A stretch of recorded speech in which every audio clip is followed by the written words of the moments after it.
water heater. No storage tank to heat or leak. Lower energy bills and endless hot water for spa-like comfort. All backed by Navient's strong warranty. If your water heater is over 8 years old, it's time to check out Navient at tanklessmadesimple.com. On today's show, I'm here with Adam Morris. We're going to go through starting our series. Big questions for every single team. We're going to hit the top half of the Eastern Conference. We're going to get it right here on Fridays, Locked On NBA. You are Locked On NBA, your daily NBA podcast. Part of the Locked On Podcast Network, your team every day. I got a question. Who did let the dogs out?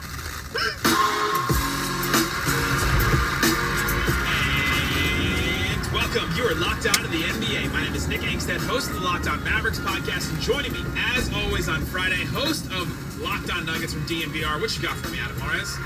I'm deep into the offseason, baby. Deep into the offseason. We're feeling it. The dog days, man. Yeah, definitely the dog days. You said we were doing the top of the East, and I just want to clarify, alphabetically. Okay. So when you hear the Charlotte Hornets and Detroit Pistons, do not mistake that for us saying they are the top of the Eastern Conference in 2022. Yeah, we're going around the league. Big questions for every single team. Like Adam said, we're going to go alphabetically. So we'll start with the Atlanta Hawks. We'll go all the way through the Detroit Pistons for this one. So we'll go Hawks, Celtics, Nets, Bulls, Cavs, Hornets, and Pistons in this episode. Let's start with the Atlanta Hawks. My big question for the Atlanta Hawks, what are the expectations? Last year, this team goes to the Eastern Conference Finals, and now is that the standard for this team? They basically bring the entire team back, and they actually took 2 games off of the Bucks in that Eastern Conference Finals. So what are the expectations for this team now? You retain most of your players, most of your pieces. So for them, I think the thought should be, let's build off of what we already did. You know, you're not missing any main pieces. You got Lou Williams back. Obviously, Trae Young, John Collins extended. So I think that you look at last season and say, the top of the East still has the same guys you're sort of punching up against, the Nets, the Bucks, and the 76ers. Miami enters the fray, I think, once again, so they're there. But you look at even Miami, even Philadelphia, and whoever else is contending for that, you know, that second-tier status out there, and I think you look at it and say, we're the team that has proven to be able to rise above and win that tier of team. So I think that the Atlanta Hawks should absolutely think to repeat on what they did last year and maybe have a puncher's chance at going even further. It's so interesting looking at this team, and it's such a, like you said, they brought back pretty much everybody. Their team is almost exactly the same. A couple of pieces around the edges here and there, but the Hawks will probably get better just internally based on their young players. Trae Young should get better.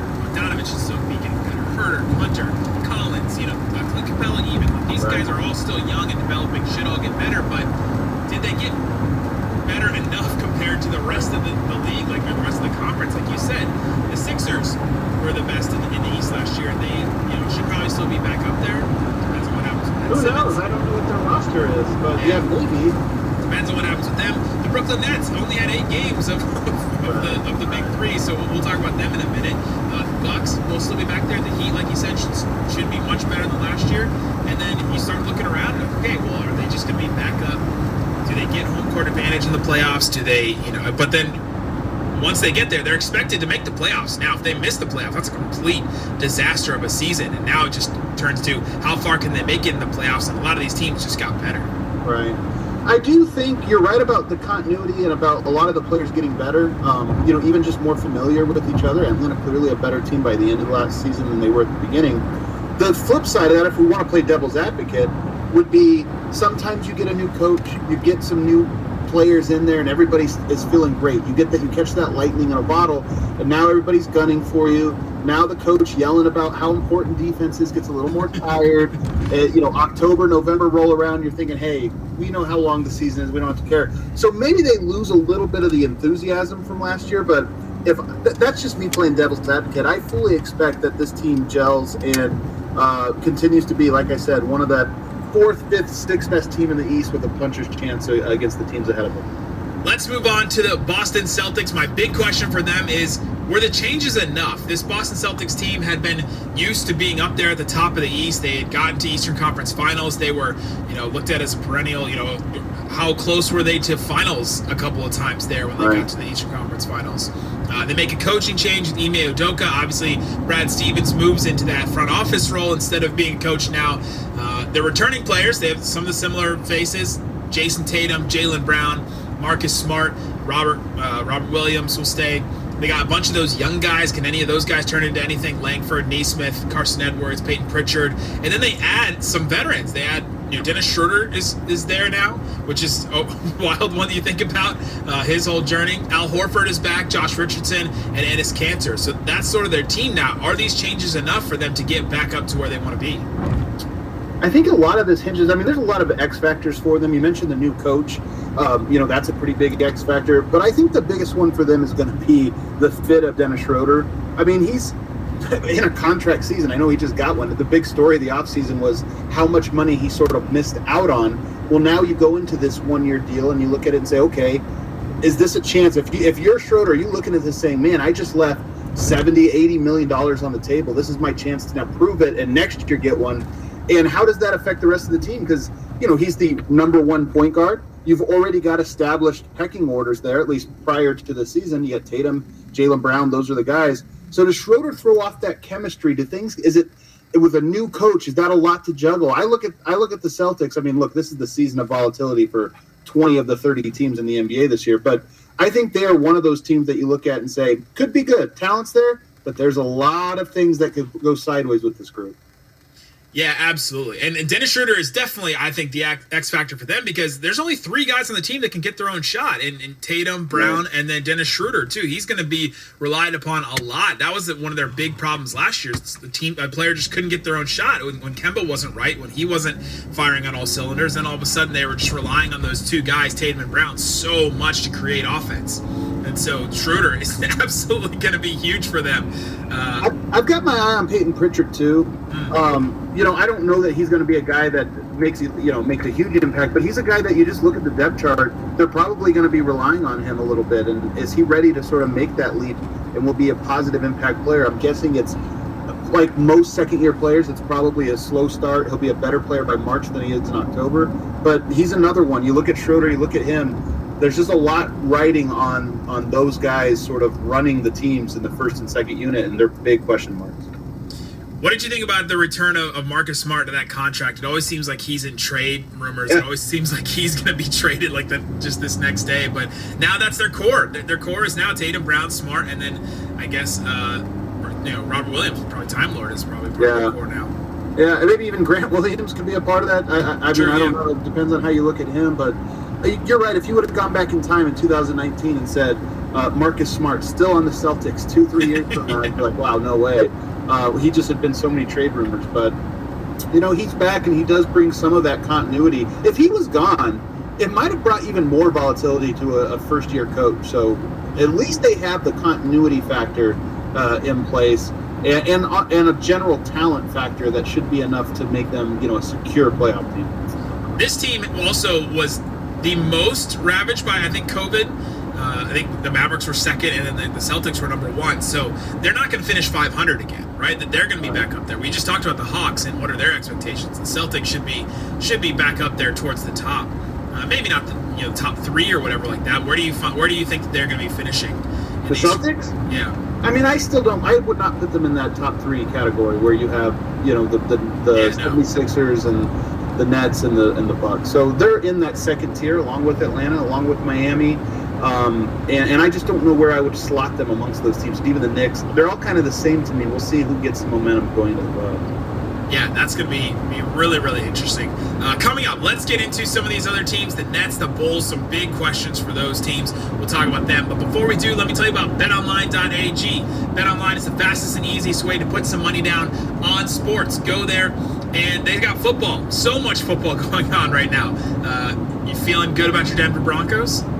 No, not really. Not really at all. The Denver Broncos, you can go bet on them right now if you want to. I don't feel bad enough to tell people to bet against them, though. That's the problem. They're going to be exactly as mediocre as they're projected. 2.5-point favorite over the New York Giants in their opener. Let's go, baby. Put some money down on that if you're feeling good about that. The Dallas Cowboys are 7.5-point underdog against the champion and Tampa Bay Buccaneers. So those are our 2 market teams. Go check out that. Anything else you want to put money down, you can. Use the promo code Locked On, and you'll get a bonus with your deposit. You get 100%, 50% bonus with your deposit. So go there. BetOnline, your online sportsbook experts. Also, does this sound familiar? You've got one device that lets you catch the game, another one that lets you stream your favorite shows. You're watching sports highlights on your phone, and it's just limited to so many different things. You have one device for this thing, one device for this thing. You're watching all this, and you have your neighbors log in for something else on some other device. Well, I have to tell you something that makes it so simple to get all that entertainment that you love without the hassle, and a great way to finally get it all together. It's called DirecTV Stream, and it brings your TV live and on-demand favorites together like never before, so you can watch your favorite sports, movies, and shows all in one place. That means no more juggling remotes, no need to buy another device again and have one thing connected to one thing and another thing connected to another. It can all be together with DirecTV Stream. Get rid of the clutter and the confusion. It's your TV together with DirecTV Stream. You can learn about it more at directtv.com. Again, directtv.com. Compatible device required. Content varies by package. All right, Adam Mares, let's get into some more of these teams. We're asking big questions about every single team. We're starting with the top half alphabetically of the Eastern Conference. But here is the top team in the Eastern Conference, the Brooklyn Nets. To me, the only question is, I mean, we can talk about injuries and all that. Are they the runaway favorites? That's the big question for this team. I think they're easily the runaway favorites. And look, the Lakers are going to be an interesting one, although they have more question marks. But you look at the depth chart here. Kyrie, James Harden, Kevin Durant, that alone is like, okay, this is ridiculous. But you round it out with Blake Griffin, Joe Harris. You add Patty Mills, that's really interesting. You even get Paul Millsap, who's just like perfect for that team. He's going to do his job. He's going to defend. He's going to rebound. He's not going to step outside the lines. They even get like a third-string defender in Javon Carter, which when you have a bunch of shooting, like they will around the perimeter, you can afford to have a point guard who can't really create or shoot. So, to me, I look at them and I just think they are so loaded with scoring talent that I don't know there's a defense out there that's going to be able to stop them.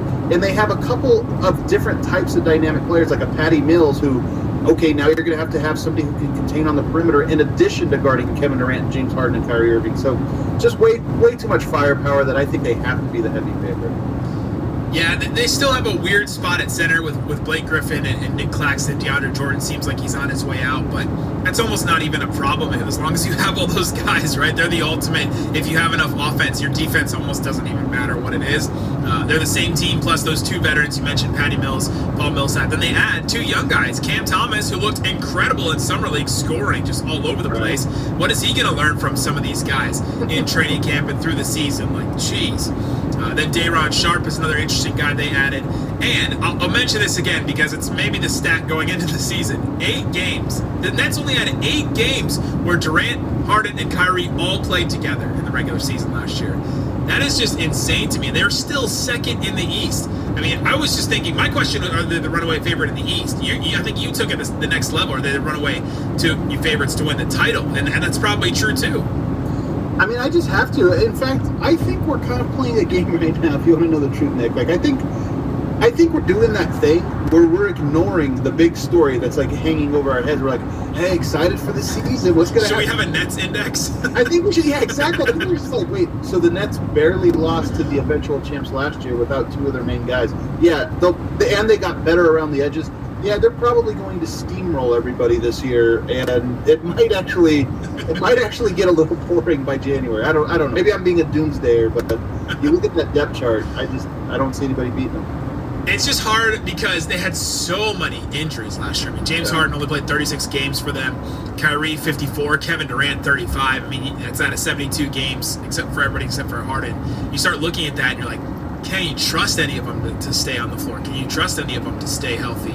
And that's a hard question to answer, but when they are together, and then you get Joe Harris and you get the rest of that team we just mentioned, it's unfair for pretty much everybody else. There's nobody that can guard that whole team. Let me ask you, because I just said that I think they're going to be heavy favorites. Do you think that we'll know early with them? Is this a team that's going to sleepwalk through the regular season and guys are in or out? Or do you think this will be a thing we get to Christmas and they're 5 games ahead of everybody else in the NBA? Man, And I think they'll probably look like the favorite, but it's so hard to know, especially with the injuries. They may have them sit a bunch of games and have them rest a bunch of games. They're the favorite on BetOnline, but not by much.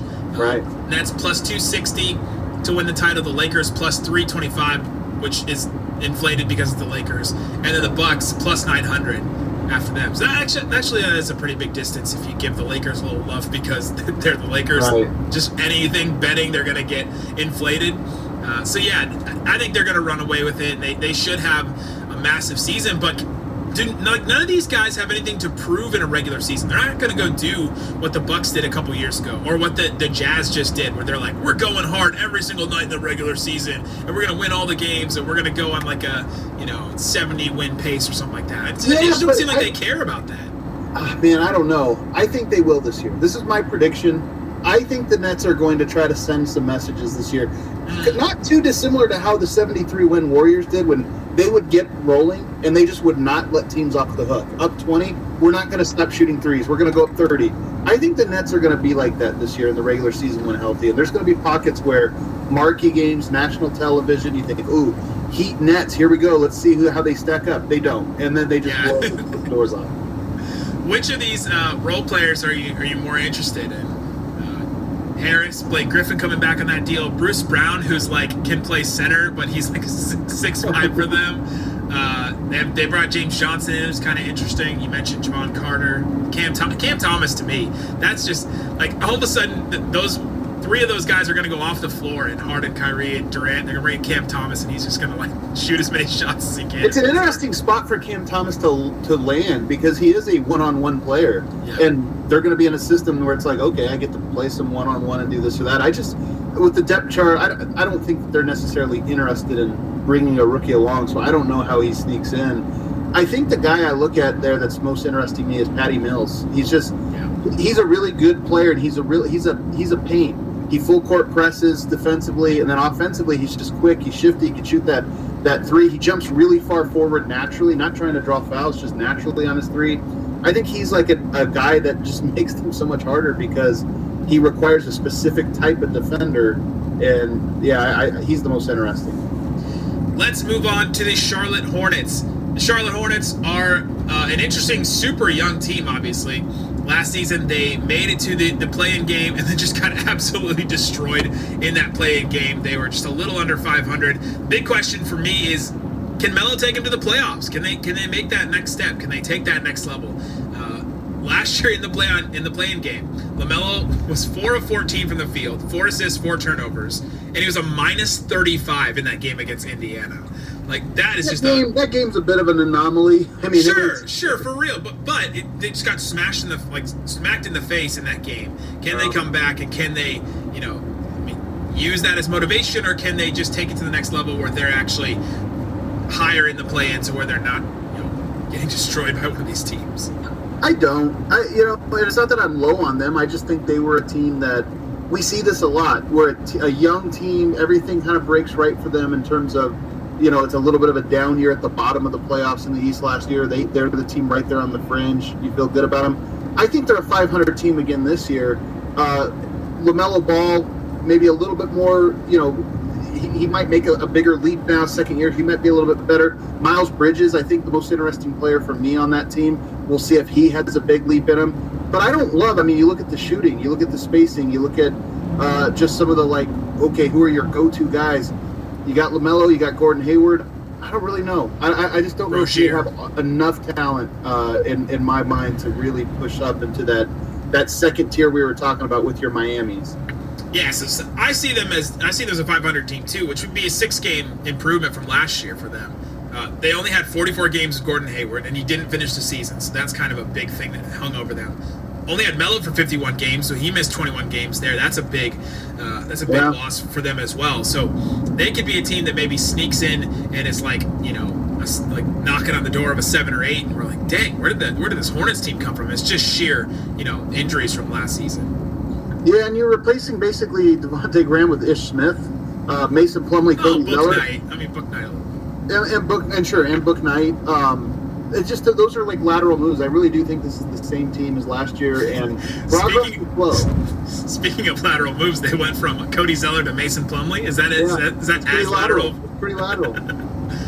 I might like Zeller a little bit more, to be honest with you. I don't know. They're pretty equal, actually. Yeah, one of them's probably better than the other. I'm not sure which one it is. I'm pretty sure Zeller was better, but yeah, and they have these young guys too, like you said. Book Knight, what does he bring to this team? LaMelo, can he take another step forward? They got JT Thor, can he pop early? Or Kai Jones, can he be a guy that realizes his potential in the NBA and it's easier for him than college was? They're another team that's in that third tier that I do think will make it up into the second tier, but it's not Charlotte. I think Charlotte remains in that sort of third tier out east. Interesting. All right, coming up, we got 3 more teams we're going to get to today. The Bulls, Cavs, and Pistons. We'll talk about them coming up. But before we do, let me tell you about RockAuto.com. This episode is brought to you by Rock Auto. They've been with us for a long time because they're reliable, dependent, and so are we at the Locked On Podcast Network. Rock Auto is just as dependable. Go there. Save time and money using RockAuto.com. Why would you want to spend 30, 50, 100% more for the same parts you could get at a chain store or a car dealership? You can just get them at RockAuto.com. Go there. Their catalog is remarkably easy to navigate. Explore their easy-to-use website today. Find the solutions for your auto part needs. Go check it out. Go to RockAuto.com right now. See all the parts available for your car or truck. Just search through that, and then if you find something, write Locked On in there. How did you hear about us box? So they know that we sent you. Amazing selection, reliable low prices, all the parts your car will ever need. RockAuto.com. Also, I want to tell you about Built Bar. Built Bar is a protein bar that tastes like a candy bar. They're absolutely delicious, and they just keep coming out with new stuff. One of the things I love about Built Bar, they're always innovating, always trying new stuff. They have these protein balls now. They're vegan. If you've been pushing this off because, well, I'm vegetarian or I'm vegan, I can't have this stuff, then boom, all of a sudden you can have this. This is a new product that you can have. Coconut almond protein ball has 10 grams of protein. It's gluten, grain, and dairy free. Go get them. Check it out. Again, they also have all the bars that we love. Mint brownie, always solid, raspberry, cherry barcia, great stuff at Built Bar. Use the promo code LOCKED15 to get 15% off your next order at BuiltBar.com. All right, Adam, Martin, I love how you didn't even mute. Just went for it. Just went for it, man. Natural. All right, let's move on to the Chicago Bulls. They just went for it as well. Speaking of going for it, the Chicago Bulls, my big question for them, was it all worth it? So I said there was a team that was in tier 3. I'm moving up to tier 2. It's the Chicago Bulls. I think we're going to do it. Now, here's what's interesting about them. They still have to fill out the roster. They still have a couple spots available, and they actually have some real needs in their front court. But if we just start with the starting unit, Lonzo Ball, Zach LaVine, I love that backcourt. That's great. I love the way those two pieces fit. You get DeMar DeRozan, okay, he can score. He's a vet. He's been around. Patrick Williams, I really like his upside. I think this could be a big year for him, playing alongside guys that all know what they're doing, all can pass, all that can create, so he can be a finisher. And then, of course, Vucevic. I love that starting 5. I think that's a really good starting 5. There's questions on that second unit we can talk about, but for me, that's a starting 5 that is worthy of being up there in that second tier out east. And there's guys that you can plug and play with the bench unit. Sometimes in the off season and then coming up to the season, we talk about starting units and bench units like they're just one individual unit, but they're going to be plugging and playing these guys. Like Zach LaVine, he's going to maybe defer a little bit to DeRozan, and then if he is in the second unit, he can take over. DeMar DeRozan, same exact thing. Lonzo Ball can do a little bit here and there. Vooch can be a go-to guy if maybe he becomes part of the second unit as well. So, and then Kobe White coming off the bench, he's going to be able to get buckets and all that. The defense is probably still a question with Zach LaVine and DeMar DeRozan as your 2 wings. And Vooch as your center. That's going to be a big question for this whole team. But was it all worth it? How will it all fit together is a really interesting thing. They're only returning a couple players here. LaVine, Vooch, Kobe White, Patrick Williams, and then Archie Diacono, Troy Brown, and Javonte Green, the only 3 end-of-the-bench players for them. But so those 4 players that I mentioned at the top are the only real ones returning for them. They're bringing in DeRozan, Lonzo Ball, Alex Caruso, Derek Jones Jr., and then the rookie Ayo Dosunmu. It's a lot. It's a lot to integrate all at once. It's a lot for Billy Donovan to try and piece together and try and figure out how it's all going to work. And the pecking order will be important. I think Zach LaVine is probably their best player pretty clearly. But Vucevic, I mean, is different, but you go beyond that, like DeMar DeRozan, Lonzo, Patrick Williams, Kobe White. I don't know if there's a clear hierarchy out there, and even a leadership hierarchy. You know, who's the leader of this team? Yeah. Those are questions that I think could derail their season. But I just think the talent and fit of the roster is assembled. You mentioned it's all new pieces. They needed new pieces. They weren't good. You got to retool when you're not a good team. But the other question I have for them is, you look at that bench, Kobe White and Alex Caruso. I actually like how those two guys fit as well. You get some defense, you get some offense. Okay, it worked. I like Derek Jones Jr. as a versatile defender. I like the way he plays defense, but he does make it hard for you to fill out the rest of your front court just because of his lack of scoring ability. And they don't really have. Now you're talking about Tony Bradley, Troy Brown. Like, I don't know where you go in that front court. I've heard rumors that maybe they're connected to Jared Vanderbilt, who Arturas Karnisovas drafted when he was in Denver. So maybe they go after a player like that. But that second unit, they're rumored to have Millsap. Go ahead. Oh, I'm sorry. They were rumored to be connected to Millsap. They're looking for that player, and they didn't get him. And Millsap would have been a great fit there. I mean, Millsap, I'm sure at this point in his career, had to choose a championship in Brooklyn or he still helped rebuild in Chicago. So I understand that decision. But that's the one thing that I think is going to get ugly for them. I can see them having one of the better starting five-man lineups, but the staggered units, and especially if there's any injuries to that starting front court, you get really, really thin in the guys behind them. Yeah, an injury to Vooch, Tony Bradley's your starting center. All of a sudden, it just like all falls apart. It seems like they might go to tier 4. They might go the wrong direction. All right, moving on to the Cleveland Cavaliers. Big question for them. Do they have a star? Do we know that they have somebody to build around, somebody that is going to be the focal point for this team? They have their 4 youngest players are probably the 4 players you're looking at for this. Mobley, Darius Garland, Colin Sexton, and then even Isaac Okoro I'd throw in there. Those are the 4 youngest players on the team, and one of those guys has to emerge as a star. I mean, if they don't this year, then they'll just retool and try again next year for it. But one of those guys, if they can emerge as a star, that's a big thing for this team. I think there's exactly one star on this Cavs roster, and it is Evan Mobley, the newest one. And he's a ways away. I think he'll have a fun rookie season, but he's a ways away from being a star. This is going to be very much a learning experience for him. Sexton, Garland, Okoro, those guys are good. I think they're interesting players, but we've seen how far they've been able to take the Cavs so far. By the way, this entire roster, go top to bottom, all young. You've got Kevin Love, who's just kind of sitting there, and then you got Ricky Rubio. But outside of that, it's nothing but, I guess there's Jared Allen as well. Outside of that, though, you're talking about, 25, 26 and under? So it's a very young roster. I think it's more about Evan Mobley than it is about any other player on the roster. And they're just going to be bad. They're going to be a fun, bad team. It's fun to have all these young guys. It's fun to have a bunch of dudes with potential, like you said. They're all super, super young. How does the front court shape out? They got Larry Markkinen. I even think he has some potential. He's not going to be a star player probably, but he has some potential to be something else in Cleveland. You're buying Larry Markkinen. I love this. You're the one guy left, I think, that is still buying Larry. I mean, he might be. He's going to be something. It is a good spot for him because he does get, in some ways, to reset with the team with low expectations, which is probably exactly the only situation he could have really gone to and had success. But he's gonna. If he makes it, it's gonna be a surprise to me personally, just how rough his career has started. But we mentioned them being fun. Here's the question I have: they have been rebuilding for 3 years now, 4 years, and I think that they are. I guess it's 3. I think that their rebuild really begins now because now they have a cornerstone piece in Evan Mobley. So sometimes when you've been in rebuild mode for so long, it can be hard to accept, okay, now we're in the real rebuild. And I just wonder if Cleveland has the patience to build that team properly, given that they're already in year 4 of the rebuild.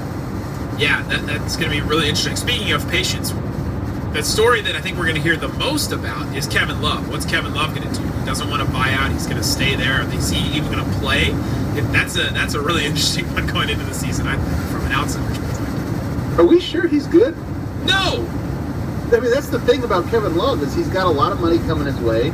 He's in a situation where he's clearly not going to allow himself to be bought out. He hasn't shown that he's a great player. This is going to sound like a hot take because I think Kevin Love was, at one point, obviously a fantastic player. The NBA really changed in the mid, 2014, 2015, and this was exactly when he was putting up all-star numbers and doing all these things. And I just wonder if the league has sort of moved into what he was good at, so that what he was good at is less rare and more solvable than it was 5-6 years ago, in addition to the injuries and the age and everything else that has happened to him since then.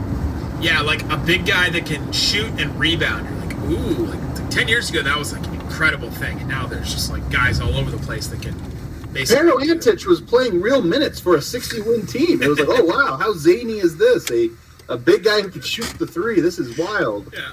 And then now there's just so many of them. I mean, you kind of have to. Like, like Karl Anthony Towns was just like a glimmer, and now he's just one of the others, right? Like Embiid, Jokic, even throw Porzingis in there. Guys that can shoot and rebound. There's a bunch of them all over the place now. All right, moving on to our last team here, the Detroit Pistons. Detroit basketball. My big question for them: what is NBA Cade? What does NBA Cade look like? What is he? Right away. I think the first 2 months into the season, we'll know. Okay, this is going to take a little longer of a rebuild, or boom, all of a sudden, if he pops right away, he's 40% 3-point shooter and making plays and doing all that kind of stuff, looking good on defense as well. Then we're saying, okay, this team could be getting somewhere pretty quick here. Yeah, I mean, pretty quick as in 2-3 years, I think, yes. Yeah, the difference between like 2 years and like 5 years. Well, it's funny because how people talked about Detroit last year and, look at but you look at it, there's Jeremy Grant. I like Isaiah Stewart as a young, like, workhorse center. Obviously love Cade Cunningham. I think he's going to have an incredible season. Sadiq Bey's interesting. Killian Hayes is interesting. I just don't think this is a very good team. No. And I'm so curious to see, is Jeremy Grant long for Detroit, meaning is he part of the plans? Because he's obviously a very good player. He's been the centerpiece. Maybe he's just the guy that he's like Mason Plumlee. He goes to the teams when they're rebuilding, he gets to be the star during a rebuild, but you're really not part of the long-term plan. So Detroit, they're like Cleveland. It's going to be a fun year. I just don't think they're going to be very good. Yeah, he's just a bridge the gap type guy. Yeah. He's to me, there's so many parallels to this, but he feels like Harrison Barnes in Dallas. Sure. Right? Like Harrison Barnes. Honestly, yeah, that's a good comp. Yeah, Harrison Barnes comes to Dallas, and he's like there with Dennis Smith Jr. and Yogi Ferrell and like the end of Dirk, and they're just trying to figure out what's the next thing. Luka comes, and the Mavericks are like, Harrison Barnes is ISOing way too much and taking the ball away from Luka. We need to get this guy out of here. They trade him for almost literally nothing. The biggest trade exception of all time at that point. Justin Jackson, and then 5 seconds of Zach Randolph. That's they traded him for basically, and now he's in maybe trade for Ben Simmons in Sacramento. But yeah, I think that it could go one of those two ways. Now it seemed like, and there's so many parallels because Jeremy Grant wanted to go to Detroit and wants to be there. It seems Harrison Barnes loved being in Dallas, embraced being in Dallas. Like both those things are. There's a lot of parallels though. Both got paid a little bit more than everybody thought they were going to. I was going to say,